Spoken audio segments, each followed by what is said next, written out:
Welcome back. Poetry is traditionally seen as a sensitive thing, an art practiced in scholar studies or during contemplation of nature. But many young people want their poetry, like their music, livelier than that. Some modern poetry is closer to rap music than it is to ancient poets meditatively or drunkenly staring at the moon. Welcome to the world of the Poetry Slam and Australian Poetry Slam champion, Luka Lesson.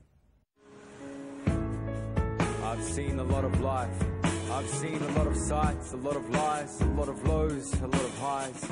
Lesson was a name that I took when I started writing hip-hop, because I was doing a lot of teaching in schools, teaching young people how to rap and how to write poetry. And so Lesson came from that. And then I moved to Melbourne and started performing more as a poet, but I didn't want to use my hip-hop name as a poet, so I started just saying Luka. And then people who were fans of my poetry or liked my poetry didn't know when I was performing hip-hop because they didn't know who Lesson was. And people who were fans of my hip-hop didn't know who Luka was, so I decided to put the names together and made Luka Lesson. So now. Do you know how war goes? Feeding on the lost souls. Before he became Luka Lesson, hip-hop artist and performance poet, he was Luke Haralompu. In 2011, Luke won the Australia Poetry Slam competition. Poetry slams, which originated in Chicago in 1984, allow members of the audience, usually 5 of them, to take part in scoring the performances. Those audience members are chosen by a host. Over the years, poetry slams have spread to countries such as Germany, Canada, and the United Kingdom. Australia had its first in 2007. A poetry event, you can just get up and perform, but a slam puts pressure on you to be the best you can possibly be. So I really love that. The prize was pretty amazing. I got to perform in Beijing and in the Ubud Writers Festival in Bali.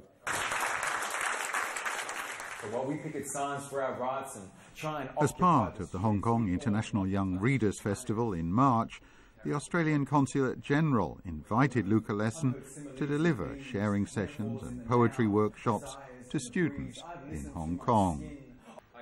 It helps me in that I understand the enjoyment behind poems more, I guess, and I would probably try to write some poems, and if I do have like a written assignment or something, I would try to use poems to express what I feel.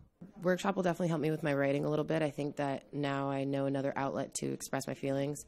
So now I know that poetry isn't just limited to this rhyming scheme or anything like that, but that it's really open to anyone's interpretation, and you can express poetry in any way you feel. I've heard voices in the moon, seen faces in the waves. Apart from giving talks and sharing his poetry skills in workshops, Luka is also actively involved in what he sees as social responsibilities. 17, only 17. In 2010, he set up the Centre for Poetics and Justice to conduct workshops for Indigenous, African and refugee communities in Australia.